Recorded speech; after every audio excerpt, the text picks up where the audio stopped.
Ethan Skolnick with Alex Toledo here at Kaseya Center for 5 on the Floor on the 5 Reasons Sports Network. The Miami Heat lose 106-104 to the Minnesota Timberwolves. Different day, same result, kind of same thing. Heat took a lead, had an incredible 8-0 sequence at one point in this game in like 10 seconds. Had a terrific performance of Bam Adebayo again, 29 and 13. And yet it fell apart again in the fourth quarter. Some odd lineup choices again, although I don't know that Terry Rozier was directly responsible for this particular loss. But somehow Miami had a chance at the end. They had a shot at the end. Duncan Robinson made a crazy three to cut the lead to 2 for Minnesota. And then the Wolves lost the ball out of bounds. And Miami, Kyle Anderson inbounding. They got a shot from Bam Adebayo, a fall-away three. It didn't go. Bam, terrific game. They controlled Anthony Edwards for the most part today. But again, same story. Shorthanded, no Wiggins.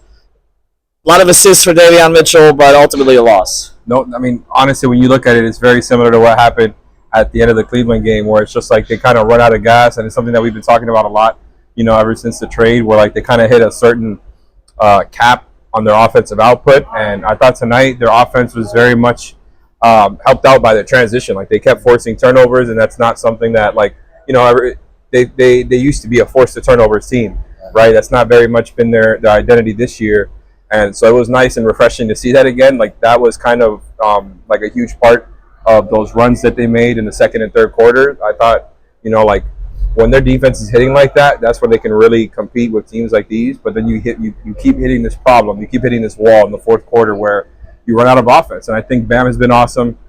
Tyler is the one that I think is kind of the biggest, he's the one dealing with it the most when it comes to the way that he's being scouted and defended in the fourth quarters. I think he's got to find ways to be more effective. Like you pointed out during, the end of the game during media row, that he's shooting 18% on threes in clutch situations this year. And I think a lot of it has to do with the high difficulty of threes that he's getting. No clean looks.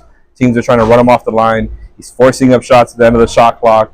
And I think they've got to find a better way to get him some clean looks that aren't just, tough ones. So shout out to them for forcing turnovers and doing their thing.